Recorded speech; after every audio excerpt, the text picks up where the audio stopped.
Alors, on ouvre le groupe, on active les deux calques, clic majuscule clic. Voilà, et alors menu calque en haut de l'écran, je vais demander fusionner les calques. Ça devrait le faire, voilà, ça a fusionné les calques. Excellent. Ah oui, ça a fusionné les calques. Et les pixels qui étaient non visibles... Bon, si le groupe a disparu, c'est pas grave, hein, mais normalement, il n'a pas disparu. On avait... Donc, vous voyez que les pixels qui avaient été rendus invisibles par l'écrêtage, vu qu'on a fusionné le calque écrêté avec un autre, ils ont été effacés. On a des fleurs qui sont entourées de transparence. D'accord ? Vous pouvez enlever l'œil en face du calque rose en bas qui ne nous sert plus et vous voyez les fleurs sur un fond transparent dans Photoshop. Je vous propose d'enregistrer le document sous un autre nom à nouveau, par sécurité, pour ne pas perdre ça.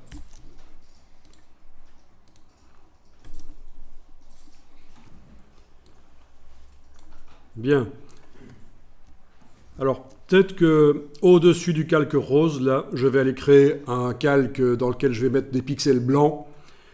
Je sais que quand je crée un calque dans Photoshop, il se crée toujours au-dessus du calque qui est activé. Donc, si je veux créer un calque rempli de pixels blancs au-dessus du calque rose, je commence par activer le calque rose, comme ça. Puis, je clique sur le bloc de feuilles, puis majuscule suppression, on a vu le raccourci tout à l'heure, remplir avec blanc. Ok, il y a d'autres manières de faire, bien sûr, mais en voilà une. Et donc, voilà nos fleurs sur un fond bien blanc.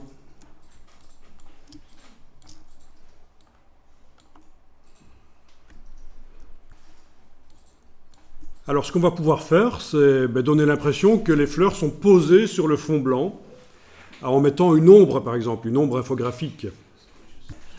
Alors, voilà, on va mettre une ombre, un effet d'ombre portée. Donc, l'effet peut être mis sur le groupe ou sur le calque, mais on va plutôt le mettre sur le calque, c'est plus logique. Vous allez activer le calque qui contient les fleurs, là, qui sont entourées de transparence. Le blanc qu'on voit, ça vient du calque, là.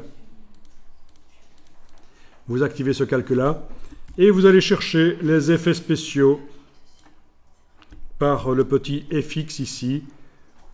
On pourrait aussi y aller par calque, style de calque, ombre portée. C'est la même chose. Dans le menu ici, on peut choisir ombre portée. Et voilà, voilà. Et donc ce sont les styles de calque qui arrivent. Vous les connaissez déjà puisqu'on a été joué sur les options de fusion à un certain moment. Mais ce qui nous intéresse ici, c'est l'ombre portée, ici, voilà. Donc l'ombre portée est enclenchée, c'est la seule chose qui est enclenchée.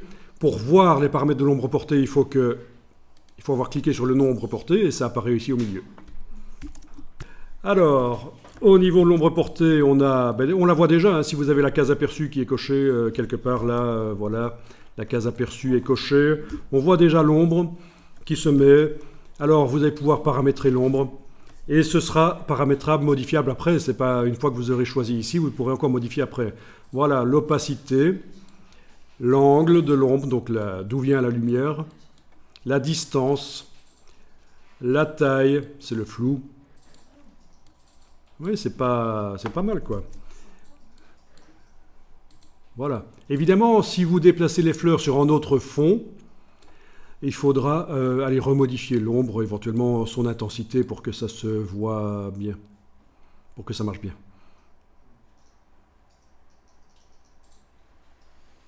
Ça peut faire une couverture de livre ou de magazine, plutôt de livre, ce genre de choses.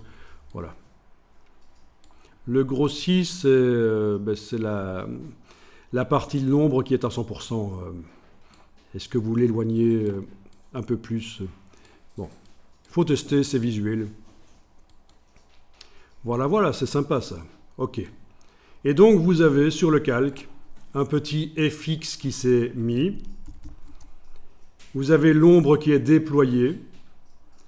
Vous pouvez la rétracter par ici. Comme ça, la palette des calques apparaît plus clean, plus propre. Et si vous voulez modifier l'ombre, il faut double-cliquer sur le mot ombre portée. Double-cliquer sur le mot ombre portée, ça remodifie l'ombre. Voilà. Ah oui, la couleur de l'ombre peut même être modifiée, mais en général on met du noir. Mais enfin, si vous voulez une ombre bleue foncée, rien n'est impossible. Voilà. Mais ça peut être pas mal, hein. Ça donne un sentiment de fraîcheur, bleu foncé, voilà, ça peut... On n'a pas dit... ça dépend vraiment de l'ambiance dans laquelle vous allez mettre ces fleurs-là. Bon ben voilà, s'il y a 1 heure je vous avais demandé de sélectionner ces fleurs et de mettre une ombre portée, ça n'aurait pas été facile. Maintenant vous connaissez le système. Vous connaissez le système de l'écrêtage. On va approfondir un peu le système. Ah oui, il y a quand même quelque chose encore ici, les inscriptions. J'ai pas envie de les avoir. Donc comment est-ce qu'on va les supprimer? En rajoutant du noir sur là-dedans, ici? Non, on ne va pas retourner là-dedans, ça c'est notre backup. On va simplement ajouter un masque de fusion là-dessus et dessiner en noir à l'endroit des inscriptions. Ah, la gomme, vous oubliez la gomme. La gomme, c'est destructif. Ça fait quand même plus de 15 ans qu'on fait du non-destructif dans Photoshop. Plus de 15 ans. Qu'est-ce que je dis, moi? Depuis 94, ça fait quand même... combien? Calculez pour moi. Beaucoup. Voilà, je clique sur le masque ici. Ça ajoute un masque blanc. J'ai pas fait Alt-clic, sinon ça aurait ajouté un masque noir qui aurait tout masqué. Non, un masque blanc. Je suis en train de travailler sur ce masque blanc. Il est encadré, là. Je prends le pinceau, je dessine en noir. Donc touche X pour inverser la case ici. Je dessine en noir, voilà. Et voilà, je vais aller enlever ça. Comme ça, on ne sait jamais si le client me dit, en supposant que ce soit une commande,